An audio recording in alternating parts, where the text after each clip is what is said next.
आज के इस वीडियो में हम लोग बिहार बोर्ड के द्वारा 12वीं कक्षा के लिए जारी की गई संगीत के मॉडल पत्र के लघु उत्तरीय और दीर्घ उत्तरीय प्रश्नों पर चर्चा करेंगे।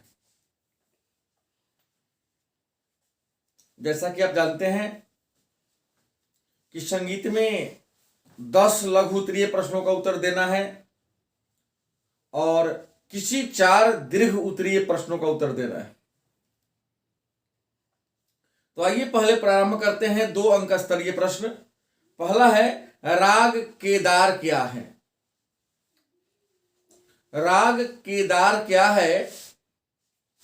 आपका उत्तर होगा राग केदार गंभीर प्रकृति का राग है, जिसे रात्रि के दूसरा पहर में गाया जाता है। इसका ठात कल्याण है तथा वादी स्वर म और समवादी स्वर सा है। इस राग का विस्तार मध्यम सप्तक और तार सप्तक है तथा इस राग की जाति औडव संपूर्ण है। दूसरा प्रश्न है टंपा किसे कहते हैं। टंपा क्या है अथवा टंपा किसे कहते हैं? आपका उत्तर होगा टंपा चंचल या चपल प्रकृति की गायन शैली है, जिसका विकास मोहम्मद शाह के शासनकाल में गुलाम नबी शोरी ने किया था। इसे पीलू, देश, भैरवी, काफी, खमाज आदि रागों में गाया जाता है। यह पंजाबी भाषा के गीत में ज्यादा प्रयुक्त होते हैं और टंपा श्रृंगार रस प्रधान है। तीसरा है मीड किसे कहते। मीड मीड क्या है या मीड किसे कहते हैं? आपका उत्तर होगा मीड, जिसे सूत या घसीट भी कहते हैं। एक स्वर से दूसरे स्वर तक जाने के लिए, एक स्वर से दूसरे स्वर तक जाने के लिए तारतम्यता को कायम करने के लिए जो घर्षण करते हुए हम जाते हैं उसी को हम मीड कहते हैं। अगला प्रश्न है ताल क्या है। ताल क्या है अथवा ताल किसे कहते हैं? आपका उत्तर होगा गायन, वादन और नृत्य में, गायन, वादन और नृत्य में समय के मापने को मात्रा कहते हैं तथा कई मात्राओं के अलग अलग संचयन को, कई मात्राओं के अलग अलग संचयन को ताल कहते हैं। अगला प्रश्न है राग जौनपुरी का आरोह अवरोह क्या है। राग जौनपुरी का आरोह अवरोह क्या है? आपका उत्तर होगा राग जौनपुरी का आरोह सा रे म प ध निसा, सा रे म प ध निसा तथा उसका अवरोह है सा नी न प म गणेशा। अगला प्रश्न है राग भैरव का परिचय दे या राग भैरव क्या है। राग भैरव का परिचय दे या राग भैरव क्या है? आपका उत्तर होगा राग भैरव शांत प्रकृति का राग है। राग भैरव शांत प्रकृति का राग है जिसे प्रातः काल में गाया जाता है।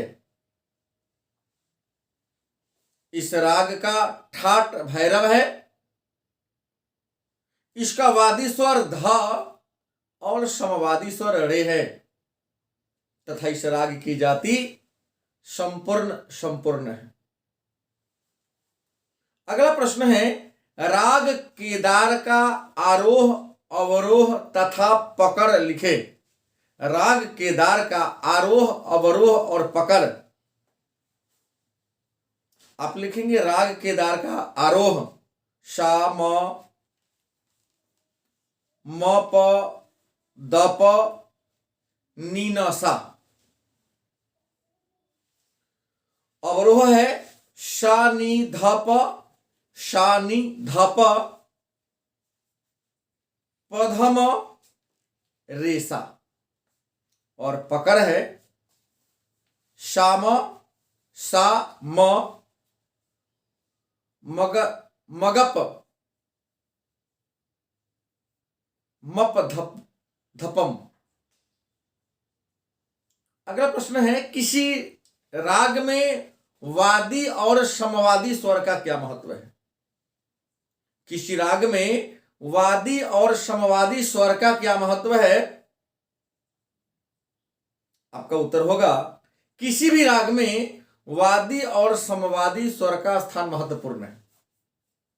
हालांकि समवादी स्वर का महत्व वादी स्वर से कम है, लेकिन फिर भी राग की चाल को स्पष्ट करने के लिए यदि वादी स्वर के साथ समवादी स्वर का प्रयोग किया जाए तो राग का सौंदर्य बढ़ जाती है। अगला प्रश्न है, नाद क्या है और इसके कितने प्रकार है। नाद क्या है और इसके कितने प्रकार है। आपका उत्तर होगा, संगीत उपयोगी मधुर ध्वनि को नाद कहते हैं।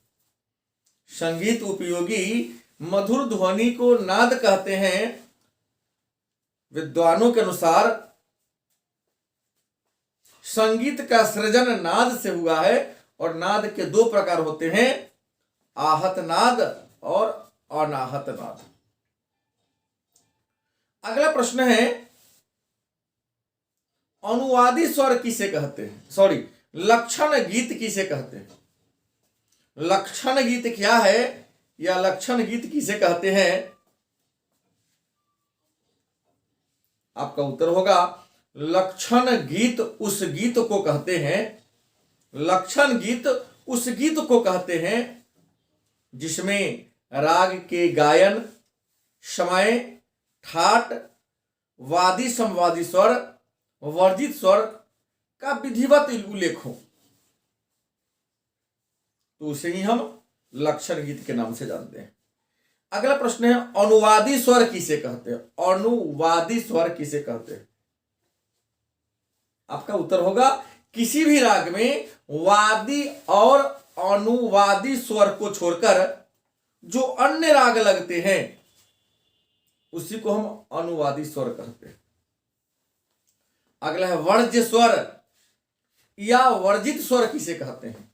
वर्ज्य स्वर या वर्जित स्वर किसे कहते हैं। आपका उत्तर होगा, वर्जित स्वर उस स्वर को कहते हैं। वर्जित स्वर उस स्वर को कहते हैं जिसके लगने से राग की शुद्धता नष्ट भ्रष्ट हो जाती है। वह स्वर जिसके लगने से राग की शुद्धता नष्ट भ्रष्ट हो जाती है वर्जित या वर्ज्य स्वर कहलाता है। अगला प्रश्न है, राग भीम पलासी के आरोह अवरोह लिखे। राग भीम पलासी के आरोह अवरोह लिखे। आपका उत्तर होगा, राग भीम पलासी के आरोह नी सा ग म पर निशा, निशा ग म प निशा। और इसका अवरोह है शा नी ध प म प मग रेसा। 15वां प्रश्न है, राग तिलक कामोद का वादी स्वर और समवादी स्वर लिखे। राग तिलक कमोद का वादी और समवादी स्वर लिखे। आपका उत्तर होगा राग तिलक कमोद का वादी और समवादी स्वर निम्नलिखित है। नंबर 1 में वादी स्वर है रे और समवादी स्वर है प। अगला प्रश्न, सरगम किसे कहते हैं? सरगम क्या है या सरगम किसे कहते हैं? आप लिखेंगे संगीत में 7 स्वर होते हैं। संगीत में 7 स्वर हैं, सा रे ग म प ध नी। इसके पहले 4 स्वर सा रे ग म को सम्मिलित रूप से सरगम कहते हैं। ये रहा 2 अंक स्तरीय प्रश्न। आइए 4 दीर्घ उत्तरीय प्रश्नों पर चर्चा करेंगे। इस क्रम में पहला प्रश्न है, अमीर खुसरो के जीवन चरित्र पर प्रकाश डालें या अमीर खुसरो का परिचय दे। आपका उत्तर होगा अमीर खुसरो आधुनिक काल के एक महान संगीतकार हैं। इन्हें हिंदुस्तान का तोता या तूतीय हिंद के नाम से जाना जाता है। अमीर खुसरो का जन्म 1253 ईस्वी में उत्तर प्रदेश के एटा जिला के पटियाला में हुआ था। इनके पिता का नाम अमीर मोहम्मद सैफुद्दीन थे।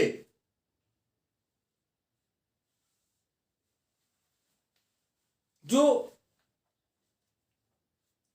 अमीर खुसरो के बचपन में ही जन्म के कुछ वर्षों के बाद ही मृत्यु को प्राप्त किए थे। अमीर खुसरो बचपन से ही प्रतिभा संपन्न थे, लेकिन पिता के मृत्यु के बाद इन्होंने दिल्ली के शासक गयासुद्दीन बलबन के दरबार में आश्रय प्राप्त कर लिया। उसके बाद अलाउद्दीन खिलजी के दरबार में रहे। इन्होंने संगीत की शिक्षा हजरत निजामुद्दीन औलिया से प्राप्त किया था। विद्वानों के अनुसार 1294 ईस्वी में दिल्ली के राजा अलाउद्दीन खिलजी देवगिरी पर आक्रमण किया। उस अभियान में अमीर खुसरो भी गए थे और वहां जाने के बाद इन्होंने देवगिरी के महान गायक या दक्षिण भारत के महान गायक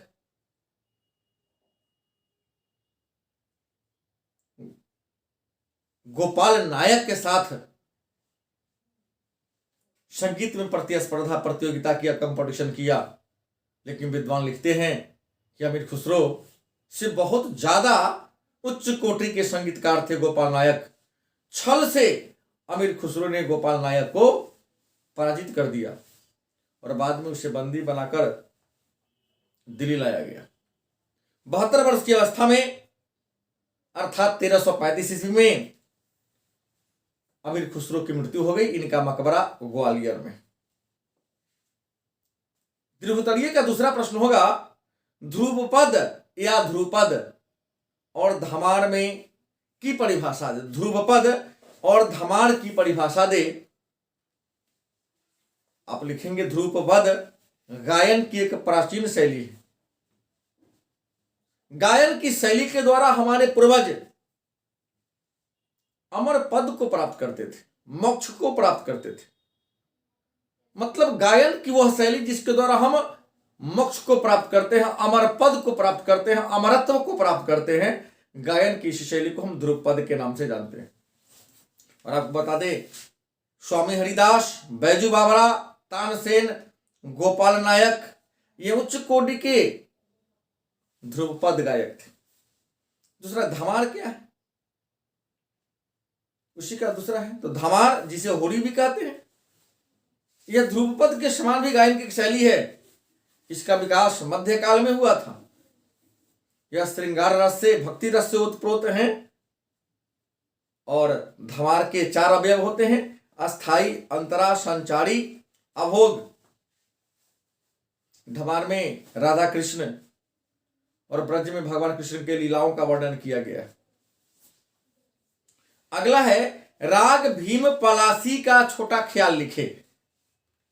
तीसरा प्रश्न है, राग भीम पलासी का छोटा ख्याल लिखे। तो पहले राग भीम पलासी को जान ले कि राग भीम पलासी काफी ठाठ से उत्पन्न एक राग है जिसे दिन के चौथे पहर में गाया जाता है। इसका वादी स्वर म और समवादी स्वर सा है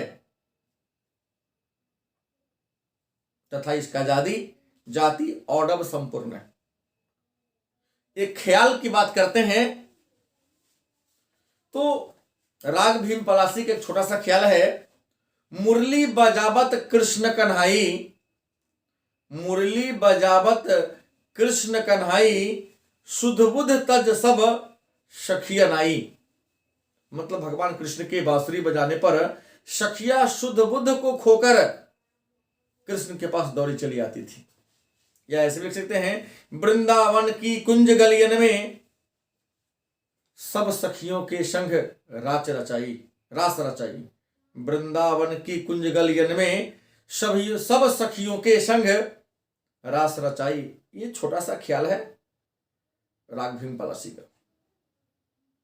और चौथा प्रश्न है दीर्घोत्तरीय का, 4 ही लिखना होता है। टिप्पणी लिखें। पहला है, विकृत स्वर किसे कहते हैं?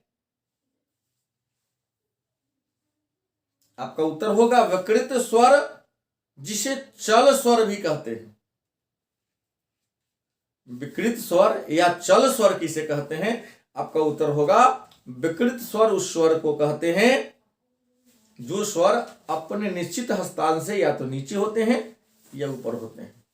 वह स्वर जो अपने निश्चित स्थान से नीचे या ऊपर होते रहते हैं उसे विकृत स्वर कहते हैं। और विकृत स्वरों की संख्या 5 है।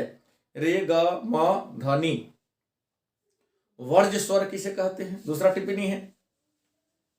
आपको उत्तर पता है, पहले भी लघुत्तरी में पूछा जा चुका है कि वर्ज्य स्वर उस स्वर को कहते हैं जिसके लगने से राग की सौंदर्य, राग की शुद्धता नष्ट भ्रष्ट हो जाती है। तीसरा टिप्पणी है, वादी स्वर किसे कहते हैं? आपका उत्तर होगा किसी भी स्वर में प्रयोग होने वाले जो प्रधान स्वर होते हैं, किसी भी स्वर में प्रयुक्त होने वाला प्रधान स्वर को वादी स्वर कहते हैं। और वादी स्वर को हम अंश स्वर और जीव स्वर के नाम से भी जानते हैं। अगला है टिप्पणी, पकड़ किसे कहते हैं? उत्तर होगा प्रत्येक राग में कुछ ऐसे विशिष्ट स्वर समुदाय होते हैं, प्रत्येक राग में कुछ ऐसे विशिष्ट स्वर समुदाय होते हैं जिसे सुनकर राग को स्पष्ट पहचाना जा सके, तो उसे ही हम पकड़ के नाम से जानते हैं। जैसे सारेग, पग, धपग इत्यादि। और लास्ट टिप्पणी है, कण किसे कहते हैं? उत्तर होगा कण जिसे स्पर्श स्वर भी कहते हैं। कण जिसे स्पर्श स्वर भी कहते हैं। गायन वादन के क्रम में कलाकार मूल स्वरों के साथ, मतलब गायन वादन के क्रम में एक कलाकार मूल स्वरों के साथ उसके आगे या पीछे कुछ स्वर को स्पर्श करते हुए चलते हैं, लेते हुए चलते हैं, उसे ही हम कर्ण के नाम से जानते हैं। 13 संगीत के 2 अंक स्तरीय और 5 अंक स्तरीय प्रश्न। निश्चित तौर पे ये सारे प्रश्न इस बार के लिए महत्वपूर्ण हैं। धन्यवाद।